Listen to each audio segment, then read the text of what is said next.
There was a boy in my secondary school everyone hated to sit beside, not because he was rude, not because he fought people, but because he slept in class almost every single day. Teachers called him lazy. Students mocked him. Some people even said he was wasting his school fees. And one afternoon, a teacher humiliated him in front of the entire class. What nobody knew was that while most of us were sleeping comfortably at night, that boy was carrying a responsibility bigger than most adults. And by the time we discovered the truth, it was already too late to take back the words we said about him. His name was Daniel. Quiet, thin, always wearing the same faded uniform like he had only one pair. He rarely spoke to anybody, even during break time, while everyone was laughing and buying snacks. Daniel usually sat alone under a tree with his head resting on the desk. At first, we thought he was proud.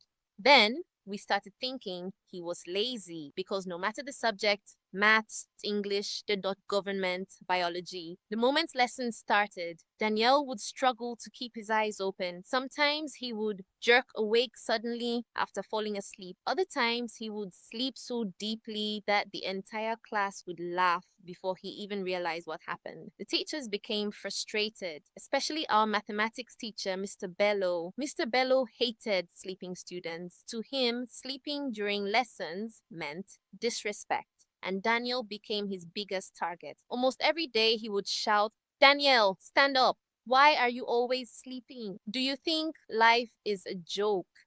The class would laugh. Danielle would apologize quietly, then sit down again. But a few minutes later, his eyes would close once more, and honestly, even I judged him too. What none of us knew was that Daniel's life outside school was completely different. His father had died 2 years earlier after a long illness. The man had been the only source of income in the family. After his death, everything collapsed. Rent became difficult, food became difficult, and his mother slowly began losing her eyesight. At first, she could still move around, but within a year, she became almost completely blind. Danielle was only 16, but suddenly he became the man of the house. Every evening after school, while the rest of us played football or watched movies, Danielle would rush home, help his mother cook, wash clothes, and help his younger sister with homework.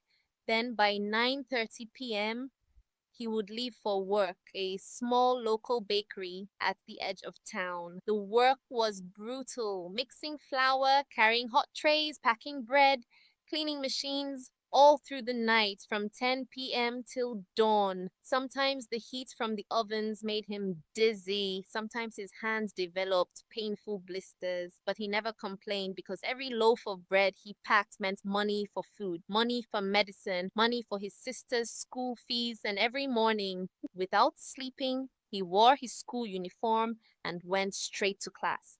One afternoon during maths class, Danielle fell asleep again. Mr. Bello stopped teaching immediately. The classroom became silent. You could already tell he was angry. Slowly, he walked toward Daniel's desk. The entire class watched. Then suddenly, he grabbed a bottle of water from another student and poured it across Daniel's desk. Daniel jumped awake immediately. The whole class exploded with laughter. Some students even clapped. Mr. Bello shouted, "If you want to sleep, go back home. You are too lazy for your own future." Daniel just stood there quietly, water dripping from his books, his uniform soaked. But the painful part? He didn't defend himself, he didn't argue. He simply lowered his head while everyone laughed at him. That moment stayed in my mind for years. A week later, something happened.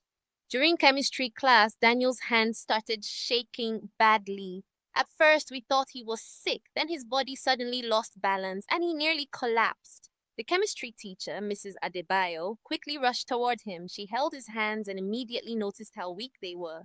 Quietly, she asked, "Danielle, what is going on?" At first, he said nothing, but after she kept asking gently, he finally broke down. For the first time, we saw Daniel cry. Not small tears, the kind of crying someone does after carrying pain alone for too long. That was when he told her everything: the bakery job, his blind mother, his little sister, the hospital bills, the sleepless nights, everything. The classroom became completely silent.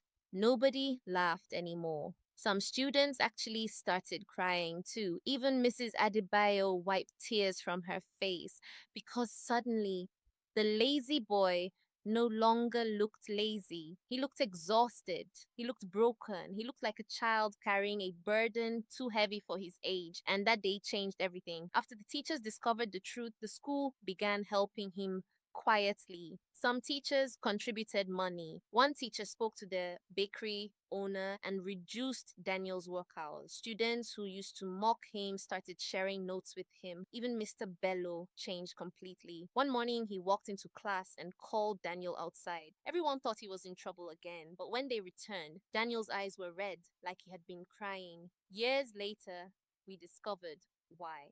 Mr. Bello had apologized to him privately, and from that day forward, he never insulted him again. Slowly, Daniel's grades improved, not because life became easy, but because for the first time, he wasn't fighting alone. Years passed. We all graduated and went our separate ways. Most people forgot about secondary school memories, but nobody forgot Daniel. Then one day, I saw his photo online, wearing a suit, standing beside his mother and younger sister, smiling. Turns out Daniel had earned a scholarship to study engineering. Years later, he opened a small company of his own. And the first thing he did after becoming successful, he moved his family into a better home and paid for surgery that partially restored his mother's eyesight. But the part that touched me the most was something he wrote online.